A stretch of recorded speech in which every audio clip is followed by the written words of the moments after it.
Who? Kristen? I don't think Christy's on. Oh, actually, yeah. Where is she? Let me text her.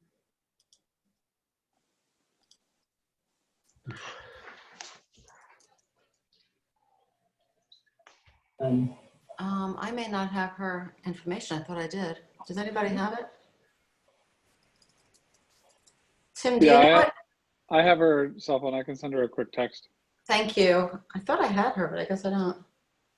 All right, you're up and ready, so it's good to go. Let me know if you need anything. Can someone forward the email to Maria with the information? I can. I just don't know what Maria's email is. Oh, I'll do it. All right. Hang on. I have to do it then. There's a lot of different files here. 1 second.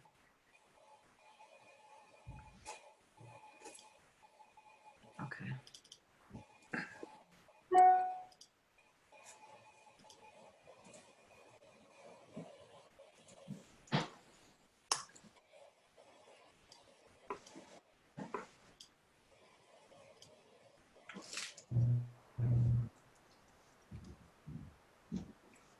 Okay. Get back to Zoom.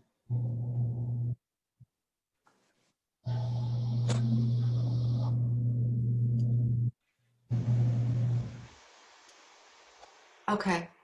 I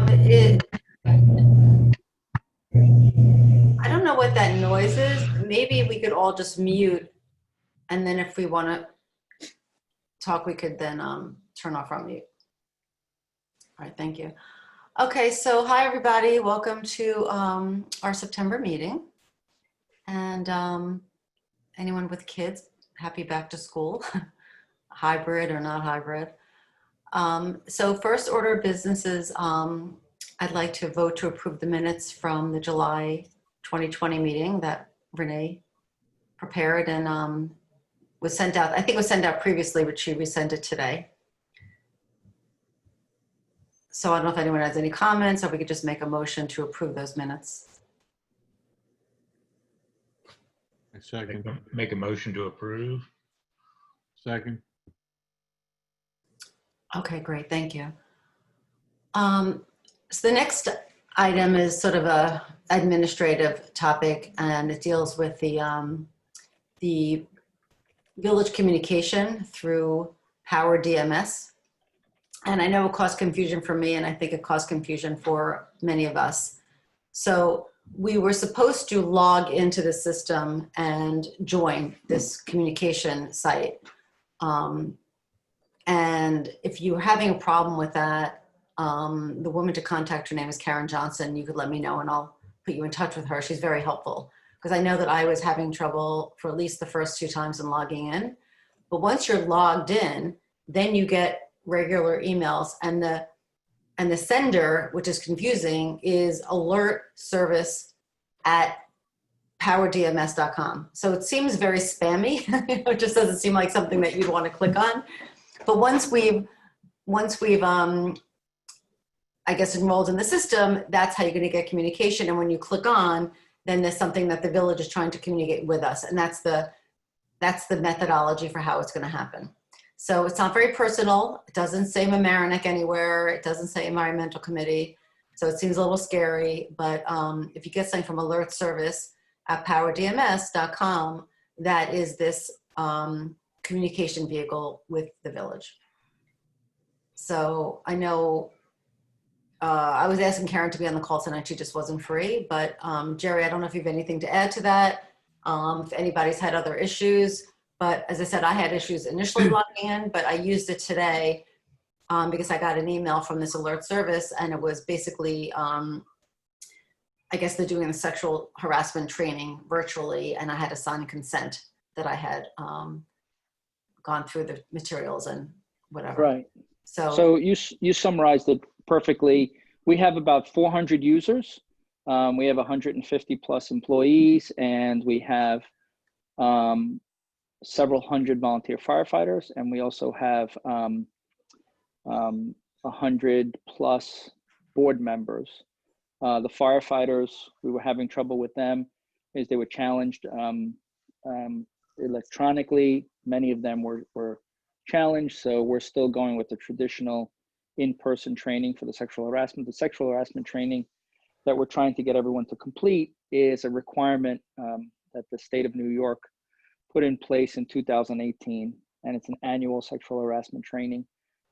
We purchased the Power DMS platform in order to distribute things like policies and the training, and we would have much better record keeping, since it's electronic, of all the individuals who received the policy, for instance, read the policy, and then signed off that they read the policy.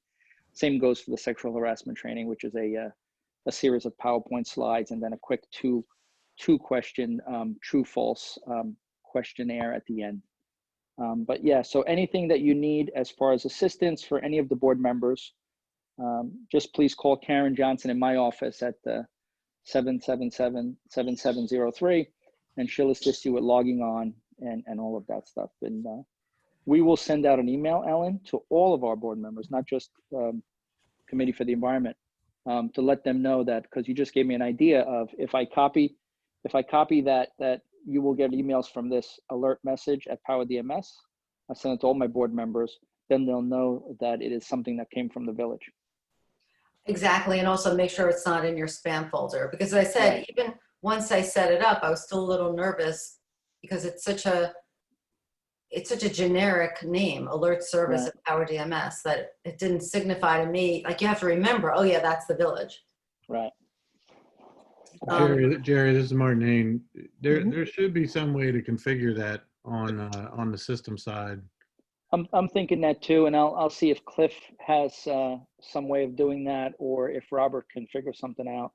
You know, I'm filling in for Robert this evening, and so is Jason, actually, because Robert is dealing with his dad. His dad fell, and so he's trying to help his dad recover, and he's dealing with that. But we will do that. I agree with you, Martin. All right, well, if you need any help, yeah, Good. I'm always here. I I'm always here. appreciate Yeah, just give me a call. Okay, thanks. Jerry, just Yes, a note David. on that.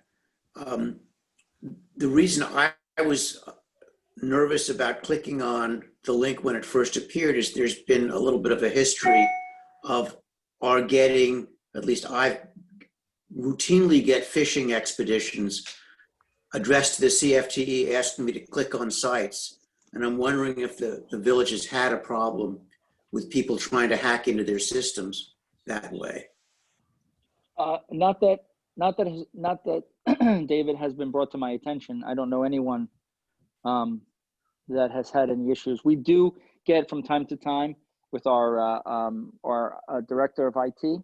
We do get an email saying that they're please don't click onto this. We did get something that broke through the firewall or whatever the terminology is, but not from outside committee members, David. We haven't gotten any of that.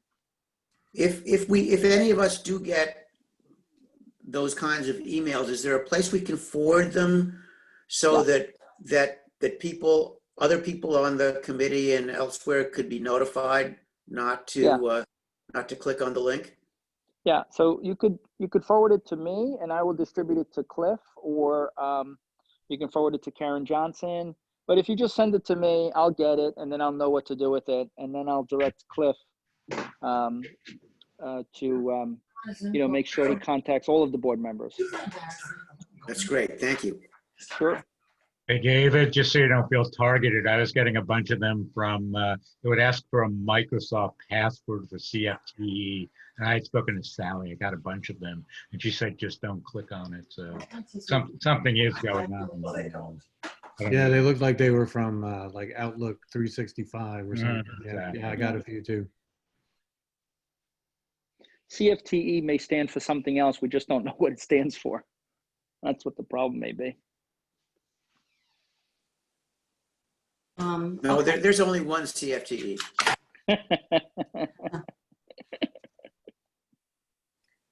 Okay. So we ready to move along?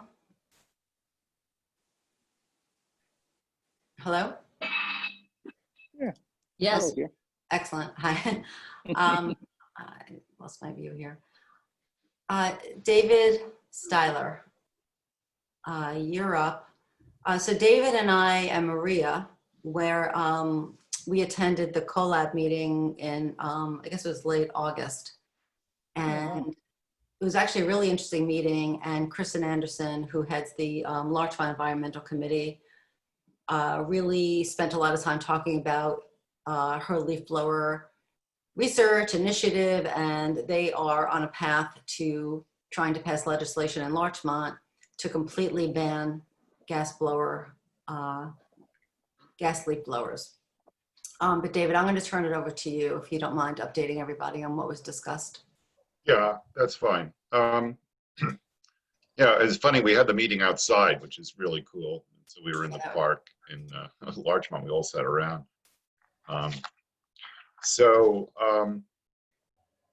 What the collaborative was discussing was, well, they're in the middle of putting together this tri-municipal effort, which would include us, the Village of Mamaroneck, the town of Mamaroneck, and Larchmont, to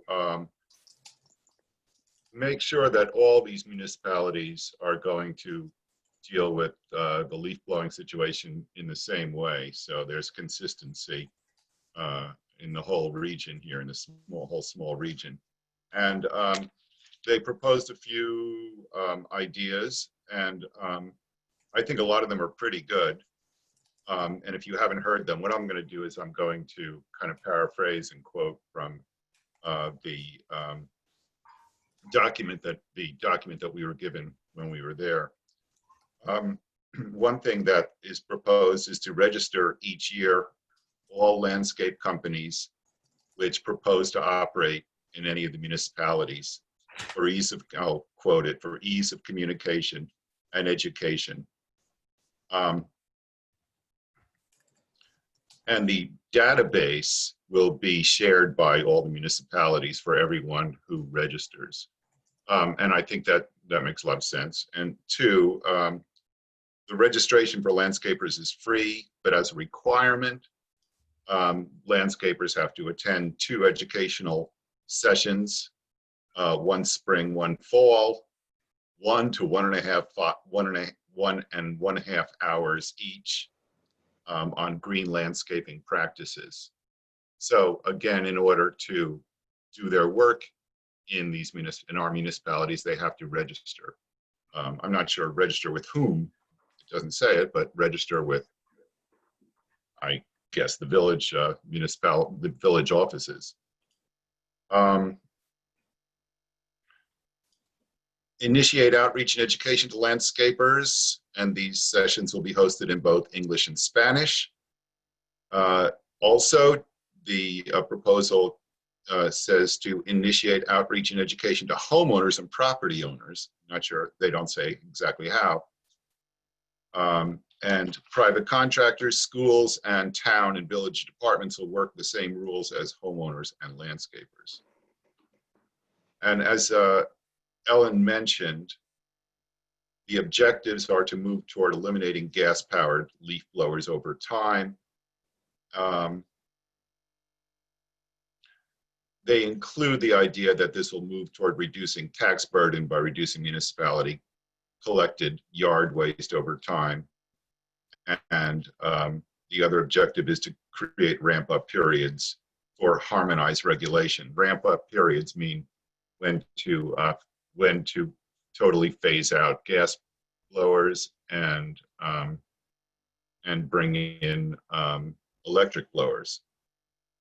So the regulatory specifics based on their adoption of harmonized regulations, and they want to have this done. They are talking about a date for these regulations to go into effect, November 15th of this year. So gas-powered blowers would be eliminated by December 2022. And the period would include the year starting in January 2021. The goal is to eliminate these blowers by December 2022. During this period, gas-powered leaf blowers would be restricted to, and this is a difference from what we have now, October 15th to December 15th, as well as 1-week cleanup periods after major storms. And so, as just happened. So that's a difference from what we have right now, which is we already, in fact, today's a historic day because today starts the open season for gas blowers. So this proposal would then move the open season to beginning October 15th. And it was noted that due to global warming, leaves are hanging on the trees longer. I guess, Jerry, you would attest to this too, right? So leaves hang on the trees. Basically, it's basically due to a either wet or dry summer, and Really, that, you don't think of it? course, So impacts it's not connected to temperature. No, it's the moisture. It's the Huh. moisture. Mhm. Huh. Well, you might want to contribute that idea if you ever talk to anybody in the collaborative. Okay. And well, because they were basing that date on the idea that climate change has affected the natural calendar for when leaves begin to fall. But I don't think it makes a huge difference anyway. I don't think anybody really starts picking up leaves until middle of October or even later anyway. And so the electric leaf blower ramp-up period would run from January 2021 to December 2022, and at the same time as the gas blowers are being phased out. And during the ramp-up period, electric leaf blowers would be restricted to the month April 15th to May 30th for spring cleanup, and September 15th to December 15th, the falling leaf season. So that would be taking the place gradually of the gas blowers. And starting January 2023, electric leaf blowers would be legal only from April 15th to May 15th and October 1st to December 15th, as well as 1-week cleanup periods after major storms. And as far as enforcement goes, and I don't, Jerry, you may know more about this than I do, or maybe Dan, you know more about this. The enforcement, according to the collaborative, will utilize the town's current violation values across all municipalities and apply to the new regulations. Violations will be issued to both the landscaper and the property owner. And for first violations, property owners will get a warning and not a violation and fine. So that's the deal there. They did not talk at all about active enforcement, just the means by which that would be done to nail people who use blowers illegally. Also, there was a report by Kristen from a guy who runs a company called Mow Green LLC, not M-O-E like Larry Moe and Curly, M-O-W Green LLC, which advertises itself as a carbon neutral company. This guy gave some facts on battery powered mowers. And he gave a number of reasons why battery-powered mowers are feasible, that they could be recharged on the go, they could be recharged in vehicles that are driving from one place to another, that 97% of homeowners let people charge their battery-powered mowers in their outlets, that there's a slightly higher cost to invest in all this, invest in this new infrastructure and these new tools, but that because there is less maintenance, it pays for itself pretty quickly. So the return on investment's okay. Also, the idea that lawn care companies, when they are blowing leaves, should blow leaves onto tarps and transport them off the property that way, instead of constant blowing of the entire property. I'm not sure if they had any evidence for that, but that was introduced by Kristen, who was standing up for electric blowers. So that was about it. Thank you, Dave. So I think the bottom line for us is this is one of a few issues that we'll talk about where we need to decide as a committee if we want to make similar recommendations to our trustees, village board, to have similar legislation. I believe that this is going to the Larchmont board tonight, actually, where she is proposing that they completely eliminated gas power by January 2022, and then have very strict use provisions for electric. So it's pretty drastic. I understand the reasons around it. You know, there's obviously noise issues, health issues for residents and the workers. So, you know, I understand where it's coming from, but I think we need to, we've been talking about this for a while, and I think we need to decide as a committee if we want to sort of jump on this bandwagon as well. I think the thing I was most surprised about is that the town and the village of Larchmont, the municipal workers will comply with this also, Yeah, which is something that, like, we can never get them to do. There's always reasons, and that was surprising. Yeah, that surprised me too. Yeah. I have a quick question. In the meeting, was there any discussion about like incentives to get landscaping companies to register or to comply, other than just kind of the fear of getting a ticket or getting in trouble? You mentioned the upfront investment or anything like that. Was there any idea about what might encourage people to participate along the lines of the new program? I don't remember anything. Wait a second, maybe. Yes, one incentive here. Introduce tax-saving leaf blower alternatives to landscapers and property owners. No, tax-saving leaf blower alternatives. So perhaps if landscapers go battery powered, they would have some kind of tax advantages.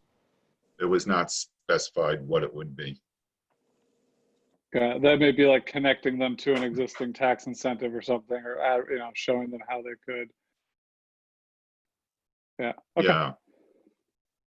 That sounds to me more like the idea of having people mulch rather than collect leaves and have them taken to the town or village dump. And the tax saving would be the disposal, not a tax credit or anything to the landscaper, but a tax saving to the village.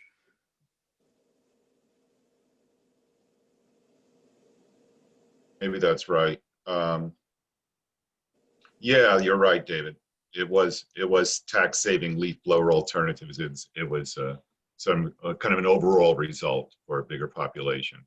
So there was nothing specific for anybody, for landscaping companies, that was proposed. But that's actually an interesting thought, though, because rather than simply being in a position of banning something that people want, if we could, as a committee or as a village, be a proponent of an alternative way of handling these leaves that wouldn't require them to be blown all over the place and then collected and taken to a place where they have to be disposed of expensively, but encouraging people to mulch to the extent that that's feasible. I'm not sure it's feasible for every yard, but it may be feasible for a lot of people. I have a basic elemental question of function, which is, so for example, we've been gone all summer. We came back and basically our yard was kind of crazy overgrown. And I called the guy who mows our yard and I said, could you please come help me trim a bunch of things? And, you know, I had already bagged things, which the village takes away, but then he took everything away in his truck. So where are the landscaping companies taking the things, you know, the biodegradables, the plant debris in their trucks and disposing of them? Is it based on their location of their business? Is it based on, you know, where are they taking it? And can we potentially motivate them having like some benefit by disposing of it? I mean, I'm just trying to see where, if the benefit could be passed on. So like you say, a perk over a requirement. But I don't know the process of what happens to the biodegradables when it goes away. Some companies may use it to create their own compost and stuff too, but you know, but each company is going to be individual. I mean, Maybe Jerry can help us by telling us how the village handles the materials that are taken by the folks that come by. Where do they go and how expensive So the is it to the village? landscapers, so I don't know specifically, David, here in Westchester.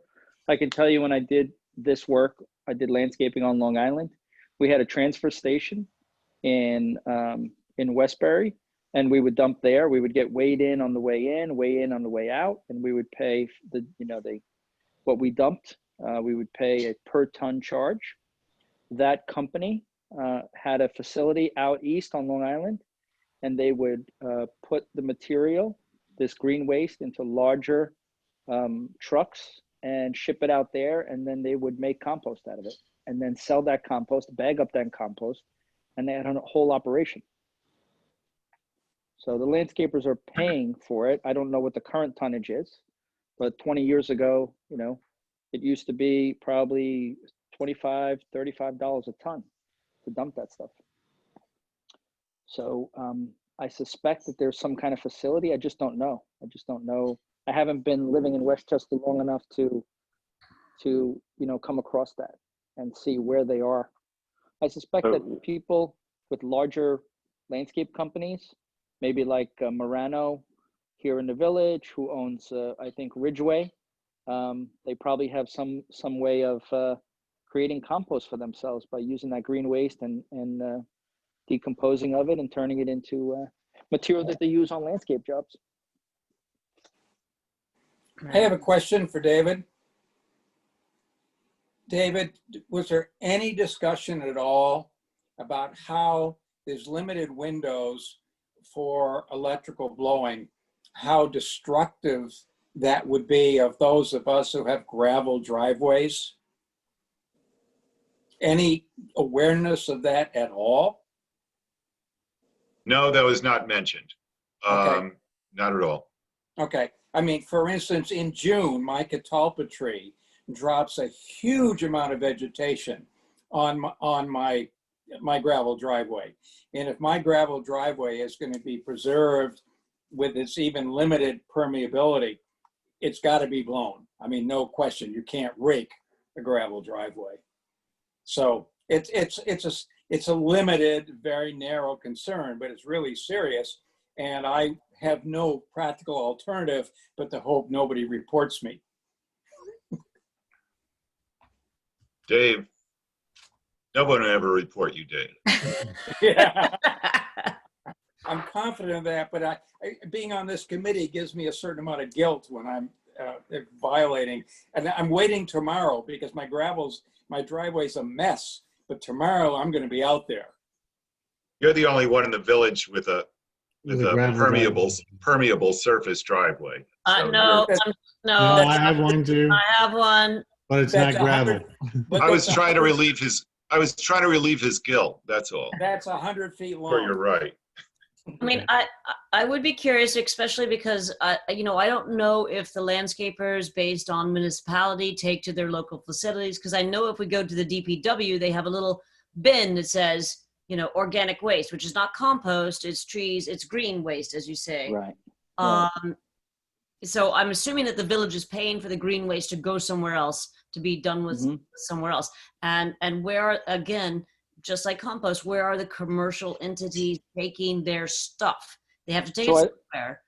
I just looked it up. It's Moriarty Services, which is located at 20 Valley Place in Larchmont. When I just did a quick search on my other phone, it looks like that this service is like a mulch supplier.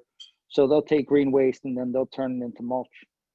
So they take the Village of Mamaronec's green waste in the little dumpsters and they make mulch. So like I've seen it. If you go by New Rochelle, I remember when you ride the train, there's like enormous piles by the train and they're steaming all the time because they're decomposing right there next to the train tracks. So that's what you're seeing. That's what this is. So right. that's what this is. But this is what I believe the local landscapers bring their material to. Oh, they take it to Larchmont. Yeah. Because they take that. commercial waste. Yep. Mm-hmm. Yep. Okay. I mean, I'm assuming they have to pay for that service. Yeah, you have to pay for it because it's going to be something that gets weighed in. You get weighed in, and let me see if I can find some more information on it.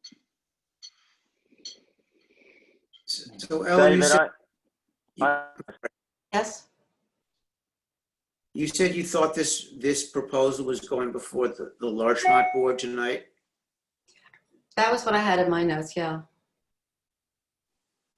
I guess we should find out what they do with it, and then we should figure out whether we want to support it. Yes, yeah. And adopt it. I think it's a great idea. And I mentioned at the meeting that a lot of the lawn care companies are, I didn't know for a fact, but I said it because I thought it was reasonable, that a lot of lawn care companies they don't just stay with one municipality, but let's say a lawn care company that works in the Village of Mamaroneck will also go to Larchmont. So that I think it's really good if we get more control over these lawn care companies. And I thought the idea of having them all register would be great. It would take some enforcement to make sure that they are all registered, that lone wolves are also brought in sooner or later. But I think if it's a concerted effort among the three towns, word will really get out. And I think that this is the most substantial step that we could take. So I'm really all in favor of it. And Jerry, I don't know if you've heard any of this and what you feel about this. And Dan, I don't know what you feel about this. Sounds pretty good to me. I don't know what the problems are though in arranging this. Problems in arranging a licensing mechanism for the landscapers who work in the Village of Mamaroneck isn't that difficult. If we tie licensing in with material that they sign off on that they've received, that includes our local laws and our restrictions, that would be great, because there's always that, I didn't know. But if they have a license and they sign off that they received the material, then they do know that they have received it. Yep. So they should and need to follow it.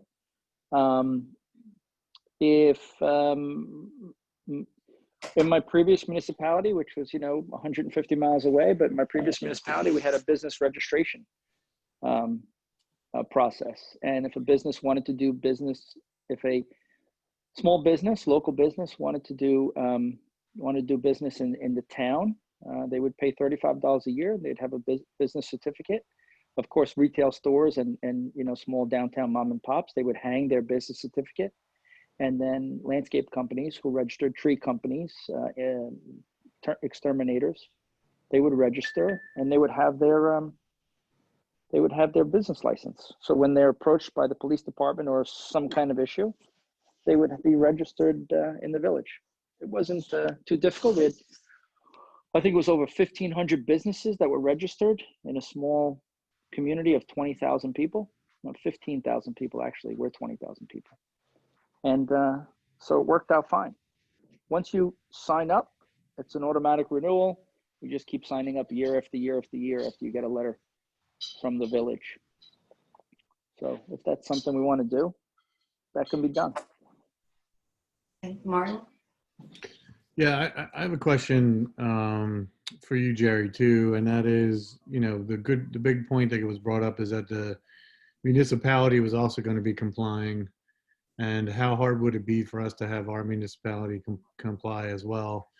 And in addition to that, has anybody on the group here heard about the American Green Zone Alliance? No. No? So AGZA, or the American Green Zone Alliance, is actually a organization that helps municipalities become green in their municipality landscaping stuff. And Southampton, out on Long Island, is a certified green zone. And we could become that as well if we chose to explore it and make that happen. But it basically, anything within the green zone, it only permits electric, even, lawnmowers, everything within that zone.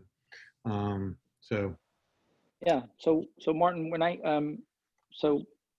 moved here to Mamaroneck from a house, and I had an electric mower, I had an electric blower, and an electric weed whacker, and it was all electric. It was all basically you charge up the battery, and you. I had my little 1/4 acre property, and I took care of my lawn with all electric equipment. We could switch over to all electric backpack blowers.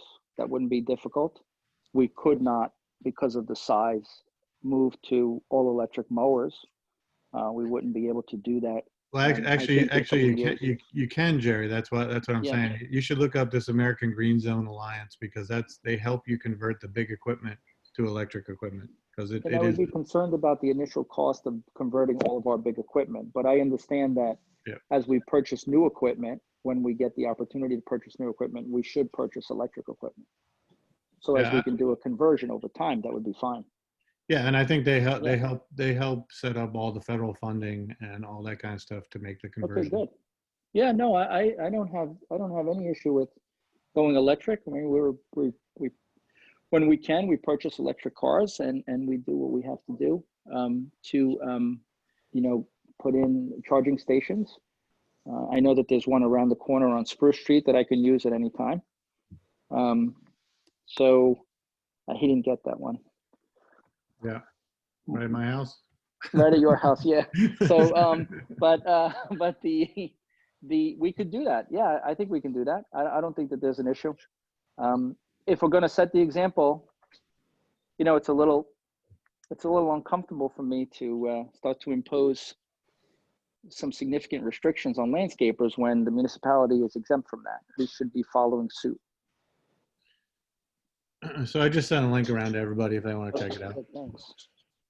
Thank you. So Dan, can we put you on the spot and ask you how you think the village board would react to a recommendation from us to investigate and possibly enact something like this?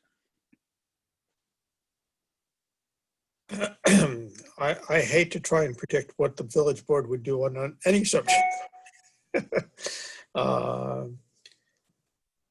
The history of those types of proposals with the current board or members of the current board in previous boards has been mixed and difficult.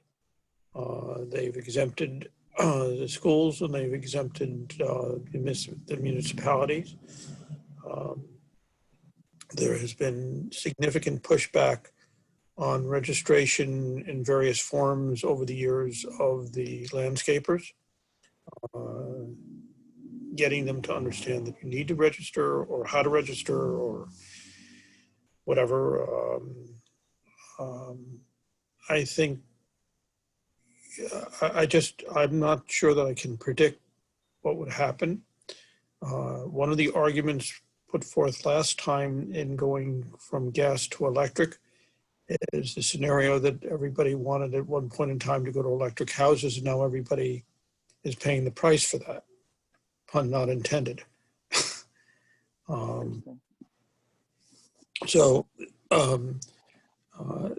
I would expect pushback. I don't know whether the pushback would be significant or not. I can't tell you. I think it would be worth trying to set forth whatever the committee decides it wishes to do and ask for a work session to discuss it. I think you have a better opportunity of presenting why you believe things are better, should be done this way rather than just sending it to the board. Why don't we do this? I'll reach out to Kristen, see how their meeting went, see what was discussed, if there's pushback. For me personally, I am in favor of it, but I do think that the window times, the windows of time are very narrow.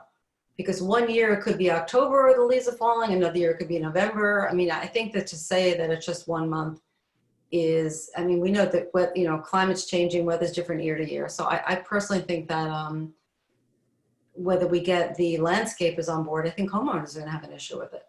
So I think we need to just be mindful of that. But I think we need to move to the next topic. So if anyone has anything else, another comment or.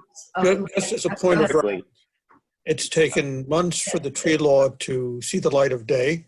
Yeah. And it's still lingering, but not as much as it was. And it's taken numerous months on the dog leash law. So I would suspect that this would be not anything that would be done quickly. Okay. Liam, did you have a comment or question? Yeah, I was just going to ask, was there any discussion of encouraging homeowners and landscapers to mulch rather than pile their leaves up for sort of disposal? Absolutely. I mean, that's always the preference. So yes. Wait, I think you're on mute. Yeah. Okay. That's where the incentives that Tim mentioned might be useful. Right. I mean, one of the things that was interesting, and I really want to get my guy to do this, but it's tough changing habits, is they were saying that the reason they were picking November is if, let's say, the leaves are falling, you know, late September, October, let the leaves fall and sit there and then mulch them. And that's really healthy for your lawn. And then whatever's left over, then you sort of blow them in November. So that was definitely a part of the whole narrative of what to do with the leaves. What were you mentioning about Tim?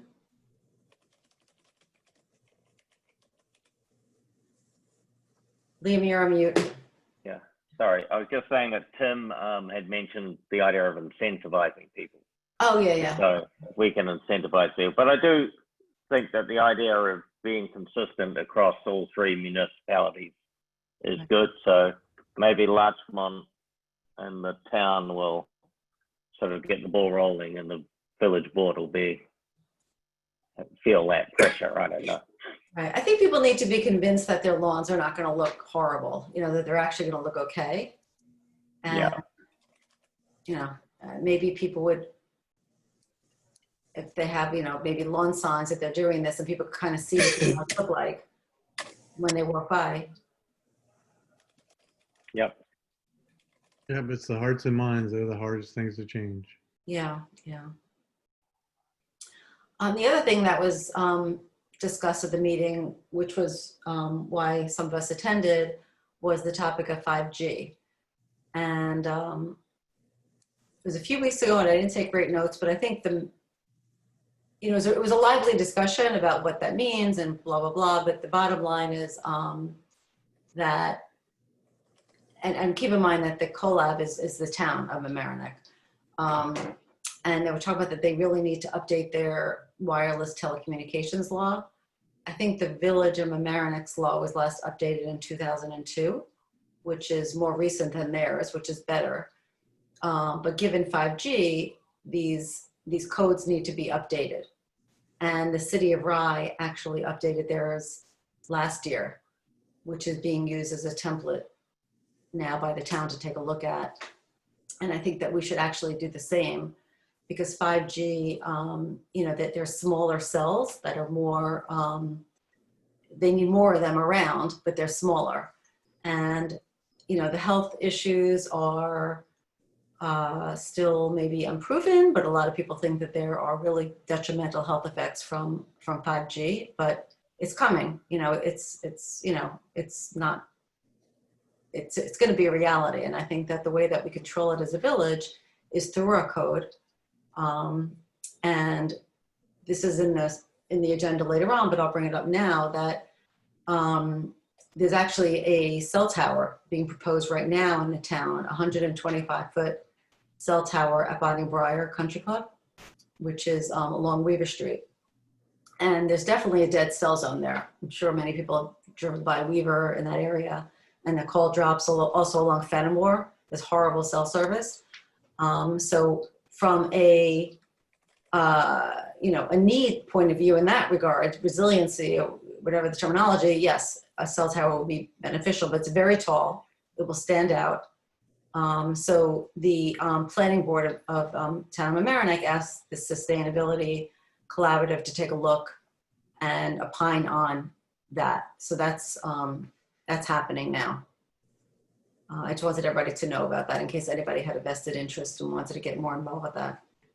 But it does bring to mind the need to have updated codes, because these things can happen at any time, and we need to be able to rely on having thoughtful codes to protect our villages. And I'm sorry, Martin, go ahead. No, I had a question about what specifically would the code address? Would it address, would the update of the code address the location or the number of towers allowed in a certain area, or all of the above? Well, the code basically would address what are the requirements for a cell tower owner to, they're looking for a permit, right? It's a zoning issue. So it's, can you locate it next to a school? Could it be in a residential neighborhood? What's the height requirements? How many antennas could be on it? I mean, if you looked at the code, which I have briefly, it's pages and pages long. I mean, it covers a lot of things. No, I'm sure, but that's why I'm asking what changes would you be looking for? Because well, the changes that 4G rolled out in 2009. So 2009. So our code, so if our code hasn't changed since 2002. Yeah. So a lot has changed since then. And I think that, just to your point, with the advancing technology, we should just understand. I mean, it just should be taken a look at. I mean, I haven't really mapped out what we have from 2002 to what the city of Rye did last year. I'm sure it's different. And it's well, yeah, and if you think 2002 was actually still in the infancy of cell phone technology, so we should definitely do something that's newer and updated. I think so. I mean, Jerry, I don't know if anything is being done about that, or if anybody is looking at that, but I would think that our village council, at the very least, should take a look at what the city of Rye has and see if we need to make any modifications. We haven't been looking at that, Ellen. Where it's not something that has been on the work session or anything like that. I do get emails and I do get information once in a while sent to me, because I'm the village manager, from individuals or agencies. But because of COVID, because of other situations, reduced staffing now that the kids are back in school, all of that stuff, I don't see that happening very soon. But if the committee wants the board to advance it through, or through your liaison, Trustee Natchez, we can probably put it on the work session. But we're a little backed up on work sessions right now, so it could take a little while. Yeah, we're running between 2 to 3 months late. Yeah, so it's a little backed up. Okay, So well, Ellen, I'm just putting it out there as something that there is sort of a living document with Rye, which is nice, that we wouldn't have to be recreating the wheel.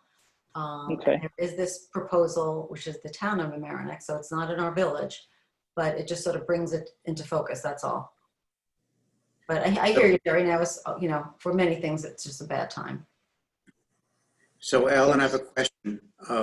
It would seem to me that the level of intensity of the regulation would to some degree depend on what the science tells us about how problematical 5G is in terms of health effects. Was there any discussion? I did read the materials briefly, and there was some rather vague allegation that it was thought of as dangerous to health, but I didn't see any actual support for that. Do we know anything about that issue? Well, I actually listened to a webinar, this is probably a couple of months ago, about this topic. And if you listen to that, I mean, it was like everything under the sun, you know, from cancer to fertility. It was really a lot of scary stuff that they were claiming that 5G was, you know, was really bad.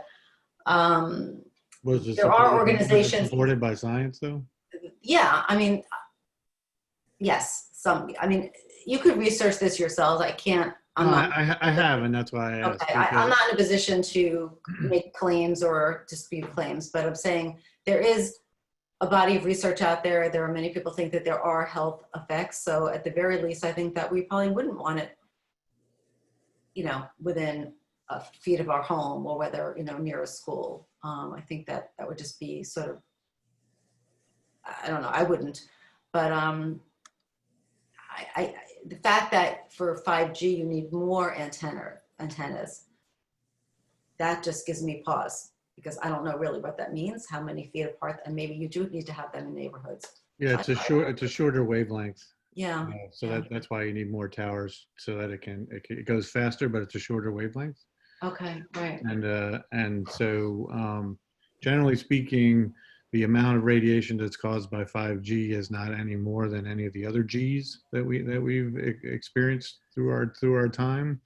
But there is the thing where there are more towers because the wavelengths are shorter. So there will be more towers for sure. Yeah. I could send around after this call or tomorrow. There's an organization, Jerry, I know that you're familiar, and I'm forgetting the name right now, that woman, Ellen Weininger, her organization. I can't remember the name of the organization. I remember Ellen, of course. Yeah, and she's really been pressing. So she basically grassroots. Thank you. She works with a lot of municipalities on issues, and this is a hot topic for them. So I'll send it around. And I invite anyone to just look at their website, articles, materials they have on that about the topic. But you know, it's just that we should be, I think, ready for when this rollout happens, and it should roll out in a thoughtful way, not just let Verizon or whoever come in and just put these things anywhere they want. Totally agree. Especially if it hasn't been updated since 2002. Right, it's a while. So, okay, so I'm gonna jump to the next topic if that's okay. So this is, where am I? Okay. So last time we spoke about, you know, the litter around town, around the harbor, and Martin, I think we all loved your idea of Mr. Trash. I just love that idea. So I didn't want it to just sort of fall away. I wanted to keep it on the agenda and see if Jerry or anyone thought that that would be something that I don't know how big the Baltimore Harbor is compared to the Merrimack Harbor. I imagine it's bigger, but if this would be something that's appropriate for a harbor, and if so, if we could get one, you know, what we could do. If, say, the Sound would sponsor it, or the Marine Education Center, we would do private fundraising. But I just didn't want to let that one drop because I thought it could really be something that would be beneficial, you know, especially now people are using our waterfront more and more. Yeah, generally speaking, I mean, it would take, you know, finding out who would need to be involved to make it happen first. But Director Shipyards has offered to fabricate it, but of course they would need to get paid for whatever it would cost to make it. And I think the estimates were between like $500,000 and $1 million to make the thing. So it would either take a grant, which we would have to apply for a grant somehow, or do some fundraising, or have the village sponsor it somehow through its funding. So how do we deal with the mooring fields? Is that not an issue, or? It's all collected into its own thing and then it's emptied out. So it's not something that the mooring fields that we have out there, it would disturb that? It shouldn't, no. Okay, good. Yeah, it floats on the water, and basically it's skimming the surface. So okay. It's, you know, and it's basically collecting things off the surface. Now, the one thing that it does do that isn't great is that it will sometimes skim animals off of the surface as well, and sometimes plants and things like that. But the majority of what it skims off the surface is going to be plastic and floatable debris, floatable marine debris.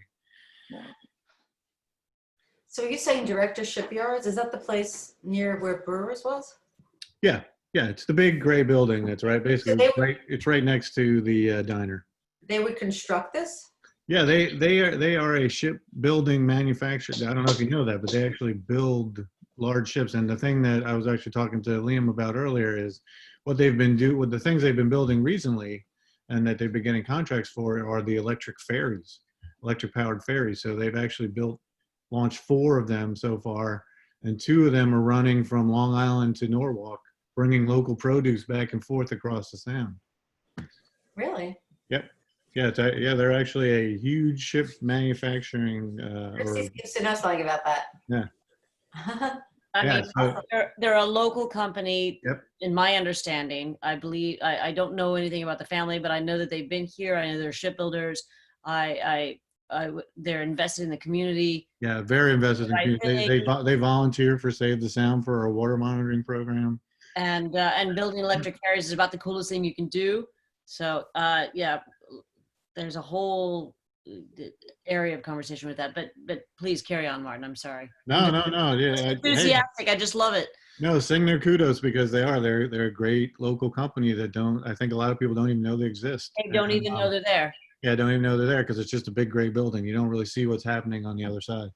But I don't think their headquarters are here. I think their headquarters are actually in Florida, I think Jacksonville. But they do have a location down in Jacksonville, and I think they also have a location, I want to say Australia, New Zealand, something like that. But I can't peg it right off the top of my head. Martin, have you spoken to them about this? I have briefly last year. I talked to them about it, and that's how I know that they'd be interested in actually building it. But that's as far as that conversation can go without having some funding behind it and making it a real project.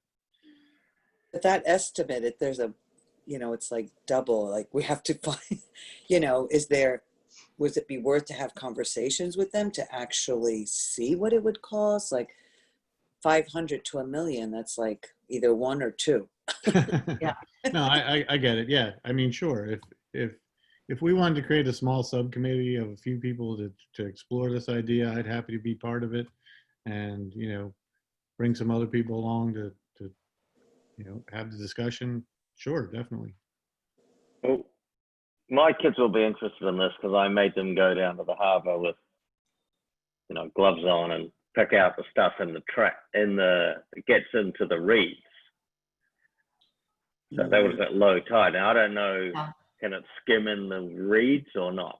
Well, what it does is it sits it would sit at the mouth of where Mamaroneck River empties out into the harbor, because it's not something that travels around the harbor. Right. Because everything that enters Mamaroneck River ends up in our harbor, from the beginning of Mamaroneck River all the way to the end. So it would sit at the end and basically collect things that would come out underneath. It would probably be moored next to where that right where the bait shop is, somewhere around there, and just collect things as it comes out of that spillway out into the harbor. If you create this is Dan, if you create a subcommittee, I might suggest you might want to look at other alternatives. There have been proposals of nets across the Mamaroneck River at Tompkins Avenue Bridge, which is where the village could actually get something down to clean, to take the materials out. Mm-hmm. Whatever has to be done, then you have the problem of getting the materials and getting them out and transferring someplace. Right. Well, that's where the design of this Mr. Trash is pretty ingenious, because it collects everything, puts it into bins, and then somebody just has to come and grab the bins. And right. But you're like everything else, it's one of those things you've got to. Yeah. Well, that's why I said it would have to be created. It would have to be created as a program for that the village would support, and it would be part of the DPW's part of cleaning out the trash. Agreed. There are a lot of steps that would need to happen. I would wonder if we had that, if we could then rent it out to other bodies of water to make Well, that. it was so successful. I mean, it's something that you want there all the time because trash is coming out all the time. Yeah. We don't see it as prevalent because it flows down. You know, when it's heavy rain, it's all, you know, no, you don't. You say it goes down 1, 2, 3 pieces at a time, but over an hour, it's 1,000 pieces have gone by. So you would want it there full time, and it's actually been so successful in Baltimore Harbor that they've built 2 more. Wow. so yeah. Is what's called Director Shipyard? Are they building the ones for Baltimore? Yeah. Oh. No, they have not built one to date, but I see. But they're confident they could do it. yeah, I mean, if they can build an electric powered ferry boat, I think they can build a trash collector. Yeah, I guess so. But I would actually ask them to coordinate with Baltimore and the people who have built the one that already works, and learn from those mistakes that have, you know, that they've already found and fixed. You know, because I'm sure it was a learning process for them to create that machine. But the other thing, Dan, is it's actually, you know, the thing in Baltimore Harbor is it's actually become a sightseeing thing where people come to actually see this thing like eat up trash. You know, so it could be a draw for the village. Understand. Well, hopefully it would be potentially publicity for director if we were ever to actually take steps forward, because every bay village, Yep. North Shore and, you know, New York and Connecticut would hopefully see the value of it. But, you know, it's a good idea to get digging into. Yeah, and I would also put out the caveat that building the first of something always costs more than the second or third or fourth one of them. So, you know, like Chris is saying, that if, you know, they work out the prototype with us, knowing that eventually they will make money on the other ones that they build, you know, that could be a possibility too. You know, that's always part of a conversation too. We help, you know, we help get this program off the ground for them so they can make money in the future. Well, maybe we could think about, I mean, I know I'd be willing to be on a subcommittee for that if other people want to be part of that and see if we could make something of this. All right, well, I can reach out to my contacts and set up a meeting. Okay, yes, please do that. That'd be great. Thank Yeah, you. I'd be interested. Is that Liam? Okay. Yep, Okay. sorry. Great. My internet's fluctuating, It's okay. so It's I okay. keep going off video, try and keep No it working. All right, so moving to our next topic. So I thought it may be just, we always have so many things on our plate, but I thought, you know, it's always good also to have new initiatives just to keep things fresh. And there's just so much really to focus on.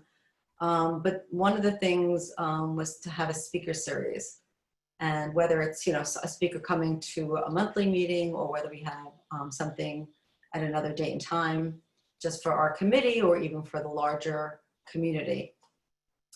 So just some examples that I had, and, you know, other people reached out to me on this idea of, you know, inviting other environmental committees to come speak at our meeting, like maybe having Kristen Anderson come to speak about the leaf blower, what happens with that, or, you know, I know that Rye has a very active environmental committee, so there's some of the river towns. So just sort of hearing what's going on in some other towns, their initiatives, their successes, lessons learned. Another idea was the Green New Deal, you know, how that would impact municipalities. And then Dave had sent along an article about climate studies in schools, whether we find out, you know, what are our schools doing? Is there something that we could, you know, maybe suggest to augment that? So those are just sort of 3 topics, just ideas floating around. But I thought a speaker series would just be interesting. And then that just sort of ties in with Tim, you had inquired about public programming, which we had been doing before, you know, COVID hit. I mentioned to you that we had 2 showings of the film Wasted, with a talk back with a local chef that's been involved with the food waste recycling space. Obviously we have a clean and green, we had that mulching event. So, we've been out in the public trying to gain awareness of things, but I love your idea of trying to maybe create videos and getting that out there. So I guess those two initiatives could sort of intersect in some ways. But I'd love to have a bit of a discussion around what people think about and if any of those things resonate with them and would want to get involved with any of those things.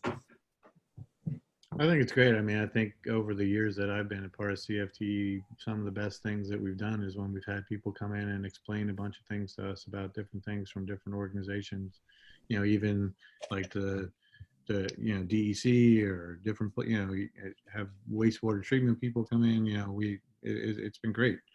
Yeah, now it's really tough though, obviously because of COVID, it's very difficult. The one thing I was thinking that might be an avenue for us if we wanted to talk to people is to maybe team up with LMC TV and see if maybe we could create a program or something, because they're always looking for programming. So maybe we could do a half-hour show about something where we do demonstrations or different things like that, or talk about that kind of stuff. That might be a way to get into people's faces.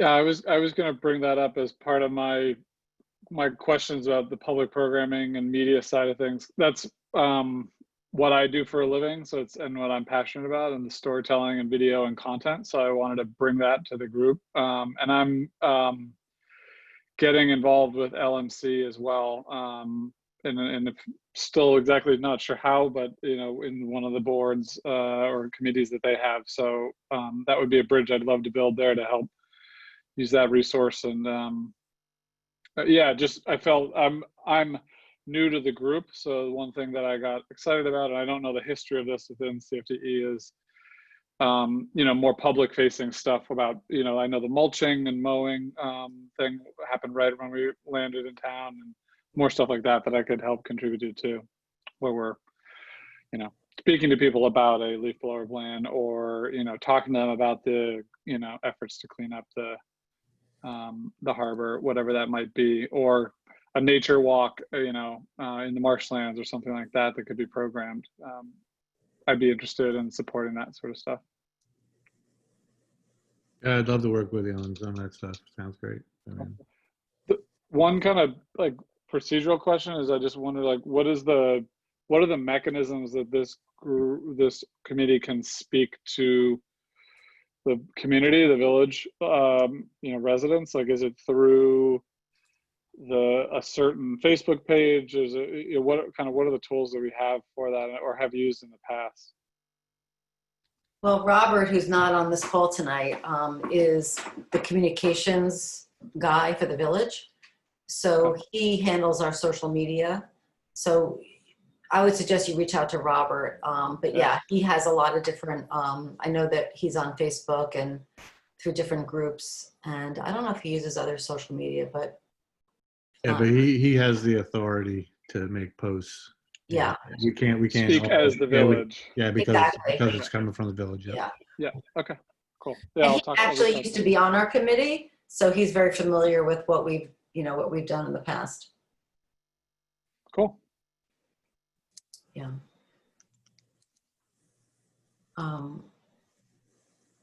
So yeah, I mean, if anybody wants to, even for the next meeting, I mean, I know David Friedman, you said that you may have somebody who could come and talk to us about what's in the Green New Deal and what it would mean for municipalities. I think that would be an interesting topic. Ellen, I'm not sure how many people on the committee know how community access TV works at LMC, but anybody in the community can generate their own programs and they will post them. They are obliged to, without any reference to content. So if we generate a program, they will post it. Now, there's some limitations on access to their cameras and such today, but we can get around that.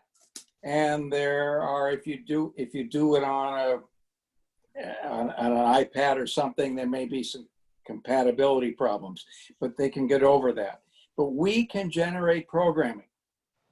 and they will put them on because that's their obligation under community access TV. I mean, I'm an authorized camera person for OMC, and I've been a volunteer for years, and I know that we can do that. So it's really a matter of the limitations of our own imagination, not access to LMC. No, I didn't think it was access to LMC, but we would have to curate our content because we can't just say anything as CFTE. Totally correct. Okay. I mean, if we decide to, for example, have direct a shipyard, and we want to, you know, build this boat, and we wanted to fundraise, I guess we could do a video with a fundraising campaign. Yeah, we could do a tour of the shipyard if we wanted to, or something like that. We could do, you know, it's like David's saying. We could do anything as long as it falls within our purview as CFTE. I think. Correct. We just wouldn't want to be doing anything, but you know, as long as I think it falls within our purview, I think sky's the limit. Correct. Yeah. Absolutely. Okay, good.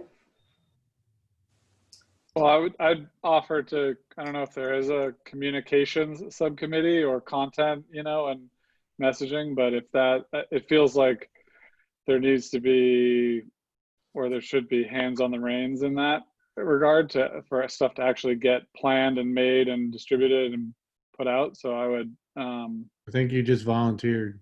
I just did. Done. There we go. Cool. Yeah, so I'm going to speak with Robert too, and then by the next meeting, I'll definitely come back with something to talk about in that regard. Sorry, Tim. Tim. That's the way this works sometimes. Well, learning. That leads me into the next thing I wanted to talk about, which is exactly what I want in that regard, which is the National Drive Electric Week. I had sent you that information. So this is through Sustainable Westchester. They're actually asking for municipalities to send videos that they're going to put up on their website and promote for the week of September 26th through October 4th. And I think that our village has done a great job. I mean, we have, you know, some of our municipal vehicles are electric. We have the charging stations. So I think that would actually maybe be something to start with. Just a thought. And I think that I'm hoping that Robert does do something on social media about that. Hey, Alan, if we have a few minutes at the end here, I'd like to show something to everyone too that I think everyone will find really interesting. Oh, you have my curiosity piqued. Okay, we'll make time. Sure. So, but we can't necessarily rely on Robert to produce this content, right? No, I mean, we could rely on him to create social media posts, but anything that's really highly, creative or edited, no, that's not Robert. Yeah. But he could certainly. So we would, for Drive Electric Week, we would have to get out there and start filming and editing and stuff like that. Yeah. Mm-hmm. Yeah. Okay. Right, and then we'd supply it to Robert, and he would either post it to the village YouTube page and then link it through social media from there. He's the aggregator, onto the village channels. I mean, Liam, I had this idea of, I don't know how many electric vehicle owners there are in the village, but if we wanted to have like an electric vehicle car parade, for example, and somebody could film that. I just thought that could be a fun thing to post. It would be really quiet. It would be very quiet. Well, you could honk your horn or play music. But yes, it would be very quiet. But that's the best part. It'd be really I think quiet. we should also just publicize the charging stations that we have, because I wonder if people really know about those. I thought I saw a hand. Dan, were you raising your hand? Yeah, I do have a question. How many charging stations are there in the village? Jerry, there Two. too? Yeah. 2 at the Hunter lot. That's the one across from Village Hall? Yeah. Okay. So could bicycles participate? Like, Sure. I mean, this, we're talking about less than 10 days from now, but, you know, I love the idea of a parade for anything positive. So, you know, I'd be walking or biking with it and supporting it, even though I don't have an electric vehicle. But, you know, this turns into a big thing, and we're 10 days away. So, Right, we're 10 days away. Well, I don't know. Should we do it? Martin, how many Well, I electric know, cars do you have? I How know many one electric person with cars a do I have? Tesla. Two people with a Tesla. Only one. I have a And I charger. have a plug-in hybrid, so as long as we're parading less than 17 miles, I can be all electric. Yeah, we definitely be less than 17 miles. All right, well, let's think about this. I'm writing this down. Okay. All right, so then I just want to, these are just sort of two FYIs, that on the Sustainable Westchester site, there is something called the Burbio calendar. Why it's called Burbio, I don't know.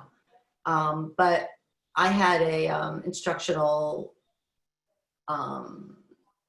meeting with this woman who runs the calendar, and she told me how we could add our own events if we want to. So whatever we do, we could put it out on that calendar, which is nice.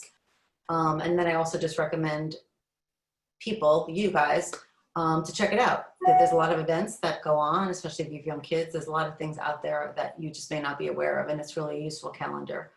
And that's on sustainablewestchester.org. And then I participated in a webinar, this organization called Opt-in. Well, no, it's an opt-in policy campaign, which I think is a terrible name, but it's basically a national effort to reduce single-use plastic with takeout food.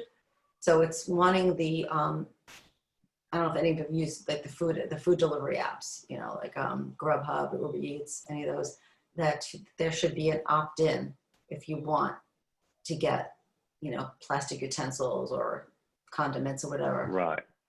So there is a national, I just wanted, this is just FYI, people to know that this is going on, which I think is great. My kids are doing a lot of take-in during this COVID, and it makes me crazy, all the unnecessary plastic that keeps coming along with it.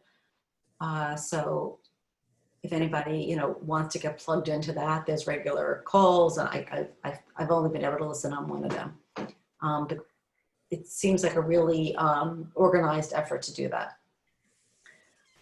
So last topics are having to do with the food waste recycling program. Jerry, I don't know if you have stats for July and August that we could see. I don't. I didn't put any together. I'll make sure that as soon as we have them, that either my office sends them or Robert sends them along to the committee. Okay. So I just wanted to, this wasn't on the agenda, but it sort of came up. So I think everybody is aware about the county effort to, you know, that they awarded Suburban Carting, which is actually right here in Mamaroneck. It's next to our DPW. They awarded them the contract to be the transfer station for all the municipalities to transfer their food waste to Mamaroneck, and then it gets hauled up to Ulster County. And this was an effort by Latimer to basically give municipalities that really maybe couldn't afford to have this program, and for just sort of, you know, equal access. And so now it is sort of next door. And I know that the town of Mamaroneck and Larchmont are sort of taking this initiative as maybe, you know, that maybe now is the time to reinvigorate the conversation around curbside pickup. Now we are sort of fortunate that we have ASAP Scraps. These guys are amazing. I use this service. I think they're great.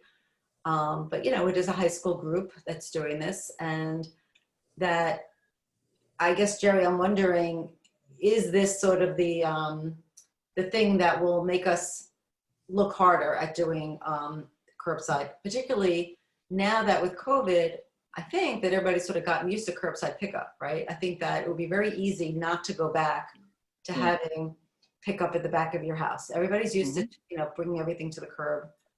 So I always heard that that was sort of the issue why they couldn't do the food waste pickup, because they didn't have the time. Correct. So the high school kids have 80 customers now, or 80 pickups per week that they do. We just spoke to them about opening up the transfer station on Saturday. This Saturday will be the first Saturday since we closed it because of COVID that we will open during the regular Saturday hours that we had before, before COVID hit. So we will have Saturday drop off again down at Fayette. 80. So this high school group, I think they're going on their second, maybe second year, and they have 80. I'm not really sure, but it would take an investment in individual containers, to pick up the food waste. If you want to put your little green bucket out there, that might work. But the way we do recycling, which is somewhat inefficient, is that we send multiple trucks throughout the village to pick up individual items. And this would be an additional vehicle to go out there and make the rounds and pick up the food scrap. So while everyone or almost everyone on every street puts out cardboard or puts out bottles or puts out plastic, I don't know how efficient it would be for someone driving a route truck to go down in and out every street to see if there's any food scraps. So it would really be a subscription type of service, which the kids are doing. Mm-hmm. So it's hard to gauge how many more customers, air quotes, we would get than the kids have gotten so far. So, and I don't know if Larchmont or the town have a group of kids like we do getting out there and picking up their food scraps off of, the front steps or the driveway. I don't think they do. Right. Yeah. Well, and they're getting paid too. I mean, you wouldn't have to pay the village to pick up food scraps. So that's why they only have 80, I think. Yeah, it could be too, Martin. You're right. But there's a little bit of cost factor involved. You're right. Yeah, but the other alternative too is maybe there could be collection stations that are positioned around the village, where just like the clothing bins that are around, there are food scrap bins. Where they could be placed at different locations that are, can stand being smelly and not bother a neighbor. Yeah, we have a lot of municipal properties that we could probably put something right. as a drop off. So that somebody would only have to go a few blocks, or a block or whatever, but then it could be collected that way. That's an option too. Yeah, that's not a bad idea.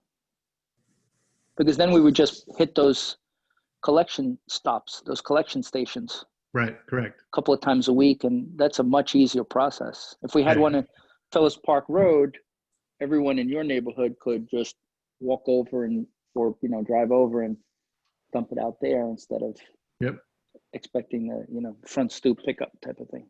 Yeah, and I think people would do it more frequently that way too, because I know that's I know myself, I wait till mine's full to go all the way over to the recycling center. Yeah. I think that when Robert was a part of the committee, did a survey about location drops. He had it on an online survey that he did, and so there was a lot of feedback with that. He might have some information as to where people felt was a convenient location drop for that. That's great. I think he got into schools and churches, which are obviously not in the control of the village, but maybe some feedback on where people might find it convenient. Yeah. I mean, this may be one, I'm sort of of two minds. One is selfishly, I feel like I'm good. These guys at ASAP, they're providing a service.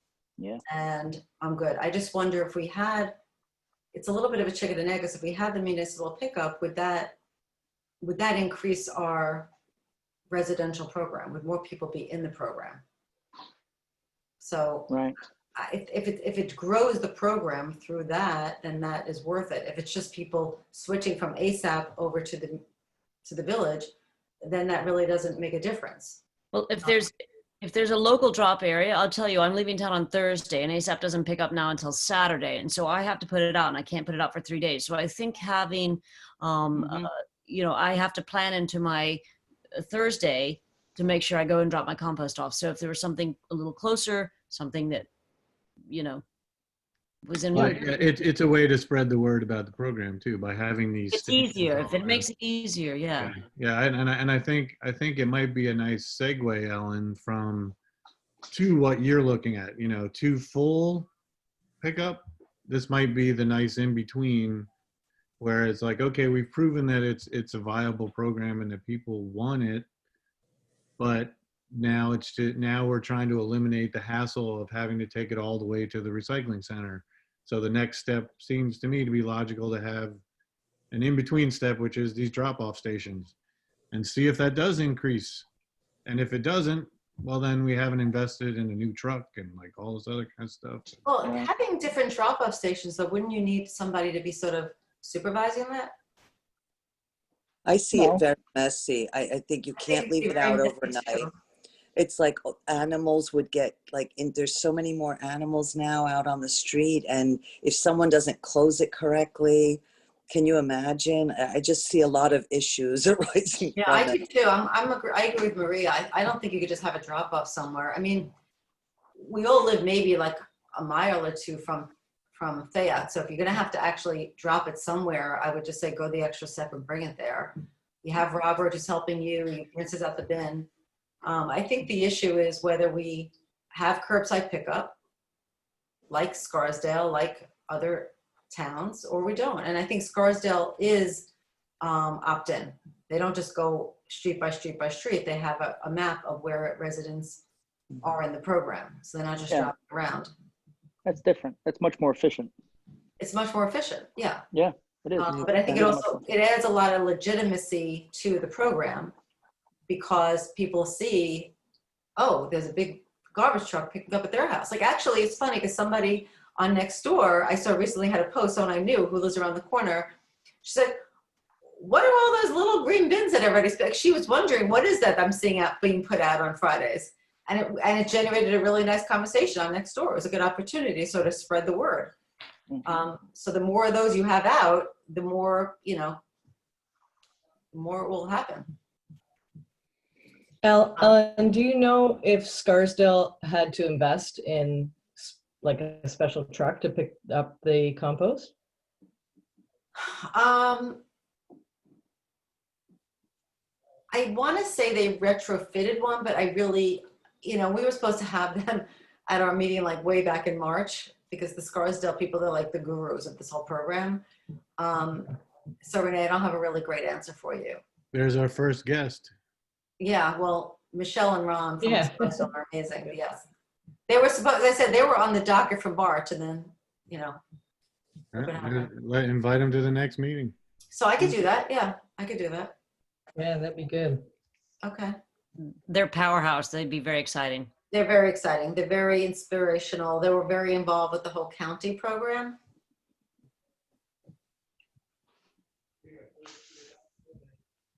Well, that's all I had. So I'm going to turn it over to Martin for that. Ellen, I have a quick question. Oh, So sure. is your proposal to eliminate one garbage day, or just do it on the same pickup day as recycling?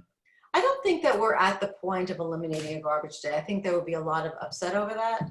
Absolutely. I mean, down the road, I would see it, because someone, for myself, who uses this compost program, I could live with only 1 day a week garbage. I think until people are in the program and see that, that would cause a lot, I think, of I would think it would be a problem as well. I think it would just cause an uproar unnecessarily. But I think that if I had always heard that as I said, the issue is that because we're going and picking up in people's backyards, and it takes more time.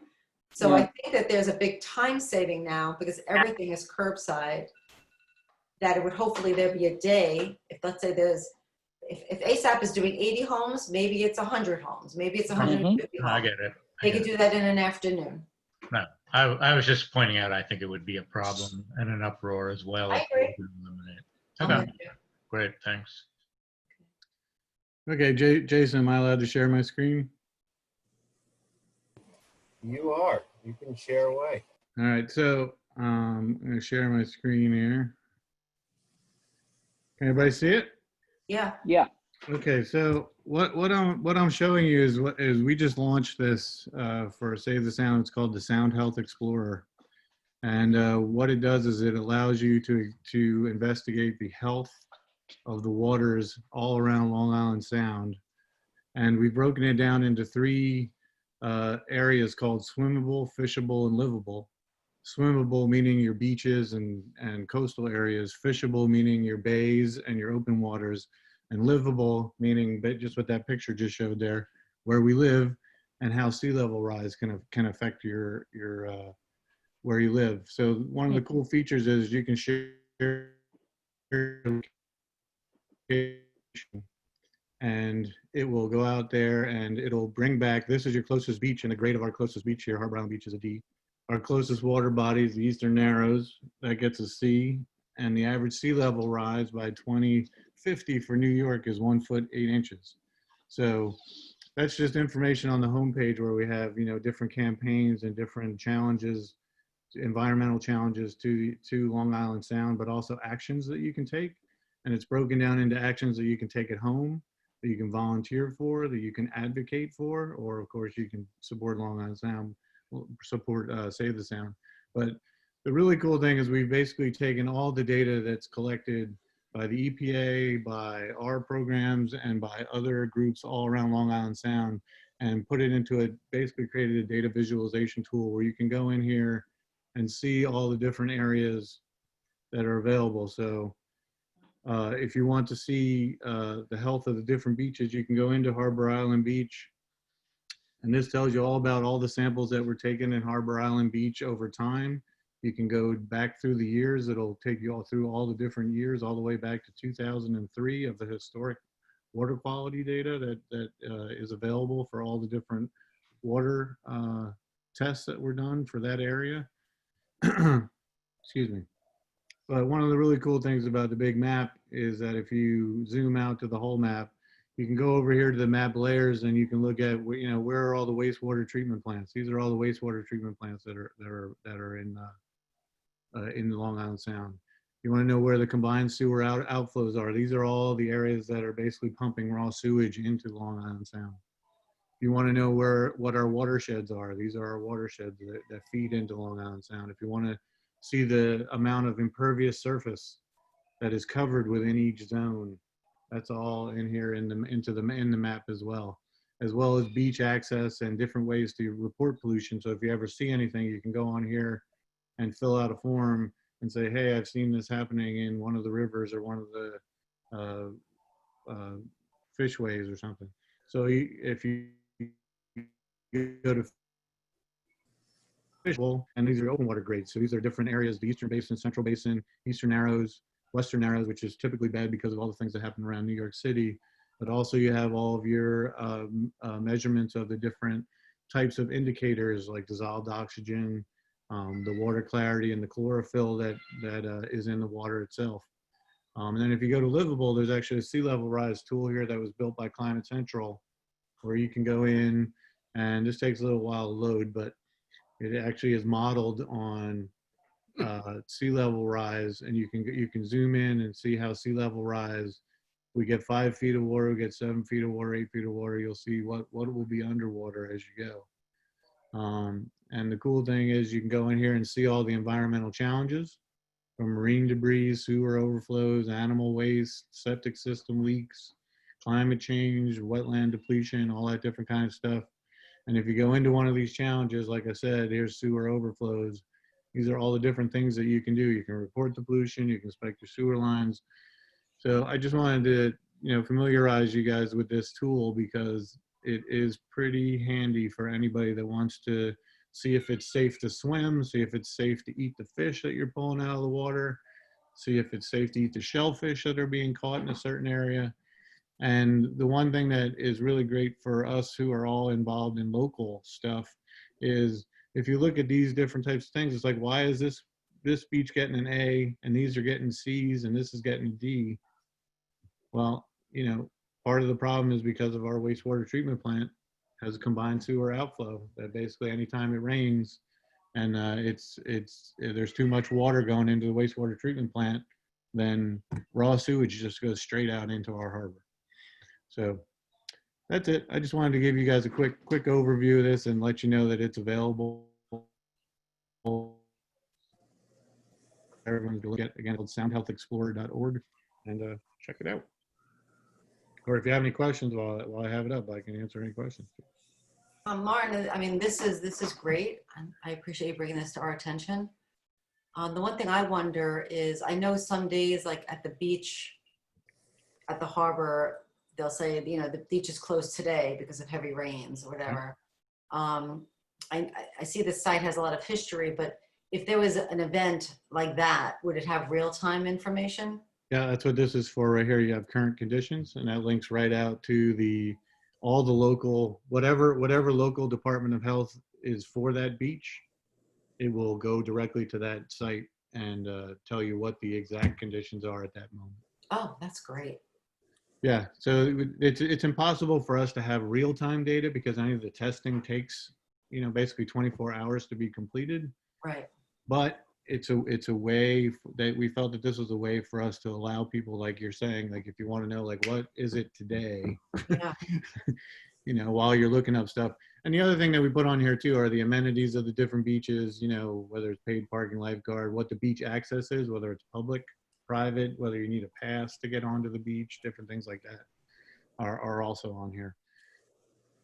And then you can really get into the data if you want to. If you're a data hound and you really want to get into it, you can really dive deep into the data and actually download all the data here into spreadsheets and do your own analysis and check all, do anything you want. But for the layman, for the common man, we created this interface where basically visualizes it in a way that anyone from 4 to 50 or 85 could look at it and see what it's all about. Thank you. This is amazing. Thanks. Is this your day job? Yeah. Yeah, so we just launched this 2 weeks ago. Wow. How do you get the word out? Well, we are actually releasing a Long Island Sound report card along with we're going to have a press release and a whole bunch of stuff happening at the beginning of October.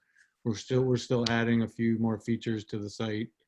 This is basically the soft launch. It's up right now just for people to sort of mess around with it and tell us what's wrong. Yeah, so there'll be a big to do in about 2 weeks, 2.5 weeks. Okay. Big kudos. That's Yeah. an enormous amount of work to make data interfaceable like that. And it's really well done. Thank you. It's a really, really valuable tool. Yeah, it is, and you can easily, and it works on mobile too, so it's all mobile friendly as well. So, if you're out and about and you're like, hey, I want to go to this beach, and you want to check it out, you can type it in and find out all about it. Wow. Jerry, can we link that from the village website? Yeah, we could. I think it's a great resource for people to be able to use. Martin, we'll just have to, if there's any way you can send it to Robert and I don't do any linking to anything. So Yeah. Robert takes care of that for me, but we could. I can get it to Robert. That's great. That's great. One last thing I wanted to point out is the reason we put beach access on here is because it's an environmental justice thing. So even though we have all these beaches, watch this. So these are public beaches. You'll notice that Westchester just disappeared. So for public beaches. So this becomes an environmental justice issue where there are a lot of people who are inland and would love to go to the beach, but there aren't any public beaches because they're either controlled by the municipalities where only local residents with passes can get on, or you have to have a permit, but it's not free access. So that's, again, one of the issues that we're working on. But you can see these are all the private beaches. Local resident with an ID, public with a pass, and just straight out public. But yeah, around our Westchester area, nothing. So, Connecticut's loaded. yeah. Martin, Well, again, I think, sorry, I think that this is wonderful, and I would also be motivated to reach out to beach and yacht clubs, because I think that they might find these useful, because yes, they do control a lot of the areas, but there are municipal marinas as well in through Westchester that we utilize. I think that coastline, our New York coastline, that is not Long Island, but from, you know, from the Bronx to Connecticut,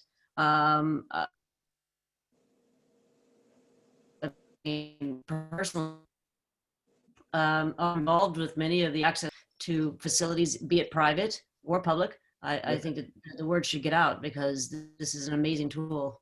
Yeah, it's something that we're actually going to push next spring, right before the swim season. It's going to be a big thing that we're going to push about public access and different things like that. So we're actually working on that report that's going to be our winter project. But one thing that's also on here is boat launches. So where all these blue dots just showed up, that's where you can launch a boat from too. well, I found that now during COVID that a lot of beaches became residents only, more than ever, even in Connecticut. So how is this pre-COVID? Because it changed drastically. So is it like now or? No, yeah, this is current, and actually you'll find, I'm not sure which ones have it, but in this area right here, when you click on the beach, if it is specific, if it has specific COVID things, it shows up right in this area here. If it has Right. COVID regulation. Yeah, I noticed a lot of residential beaches in Long Island became residents only that were not. Yeah. Used to be able to pay to Yeah, get in. so it lists its traditional, you know, if it's a public beach or whatever, it'll list that That's as great. traditional, but then it'll also have the COVID conditions that are going on as well. I could have used this during the summer, you know. Yeah, it took a little longer doing it. No, it's great. Building it via Zoom meetings and stuff, but Yeah, no, it's great. but it really came together. So yeah, so I knew you guys would be interested, so I just wanted to share it with you guys. And like I said, you know, down here shows the precipitation data too, and there's analysis on, you know, how wet weather affects, you know, good grades versus bad grades, what, you know, whether it's safer to swim. You know, it's sometimes good to look at the historic data, because you're like, okay, it just rained 3 days. How does this beach perform usually when it rains? And if it usually fails after a rain, well, then you don't want to go swimming, so, regardless of whether you got the test results or not. It's great. Thank you. Yep. Stop sharing. Martin. There we go. Okay, well, that was a nice way to end the meeting. I'm looking forward to having a dig around that, Martin. Yeah. Enjoy it. I tell you, a lot of people have lost a lot of time on there. I didn't know it's under amenities. I'm always looking for beaches to take my dog. Is that one of the amenities listed? I don't think dog friendly is on there, but that might be a good addition. So The only there's also mechanisms in there for you to send us if you find something that's wrong. You know, there's a form in there too to say, hey, that's not correct. Let us know. You know, so. Thank you. If you have I just want ideas, definitely let me know. Go ahead, Maria. Sorry, didn't mean to interrupt. So after our last meeting, I did start taking walks down the harbor and picking up trash on my own. I found it in very good shape, the harbor, I have to say. Jerry, if you're still on there, I think they're doing, I mean, there's little papers here and there, little things, but all in all, really very clean. It's just little minute things, you know, the very tiny things. That stretch of Boston Post Road, especially in front of the plant, the sewage, that's bad. Yeah. Everything, there's like, seems not to be enough garbages there. Yeah. There's none actually till you pass the sewage plant. And then there's like about 2 between the end of it and Orienta. There's like 2. So I think I'll have Barry take a look. Yeah. And the one thing I found is the, which is pre your time, Jerry, is the bins for the recycling have lids that have like a cup, a size of a cup. Now cups are so big that the hole in there is not big enough to fit the cup. So everybody just leaves one cup in there. So there's 4 holes and there's a cup in each one. And it's like nothing else can get in. So I think we need to like vamp that up and put something else, because everyone gets the big coffees and they're so wide that it just doesn't fit in the bin. You need to do a de Blasio, Jerry, and like we can only have small sodas in the Those tiny sodas, those tiny little sodas. Yeah. So some recycling bins have lids, some recycling trash cans have lids that have one hole in the center that's large enough I to haven't accept all seen of any that. like that at the harbor, and I walked the whole So we'll take a thing. look at those lids. Yeah, If it's just a matter of changing lids, we can handle exactly. that. Yeah, but it was very well. The sanitizer there at the beach, you know, everything was looking really, really, really good. Well, Just little stuff. you may have caught it on the day after Liam's kids were there. Yeah, no, I went many, many days. That's okay. like When I was there, it wasn't looking so good, so I'm glad it looks better. Yeah, no, the Boston Post Road is bad there, especially in front of the sewage plant. It was like overload. But then once you get into the harbor, because I live right here, off Fenimore, and then I just go down and do the whole circuit. It's just little minute things that just escape. Yeah. You know. I mean, that area is being used a lot more than it has. A lot. So we need more receptacles. Yeah. So yeah, anyone else wants to join in picking up trash? Text me, Maria, I'll join you. Okay. All right, guys. Well, I think that we're done here. Okay. So motion to adjourn. A second. All right. Be well, everybody. I'll see you. All right. Thank you. Thanks. Take care, everyone. Thank you all. Bye. Bye.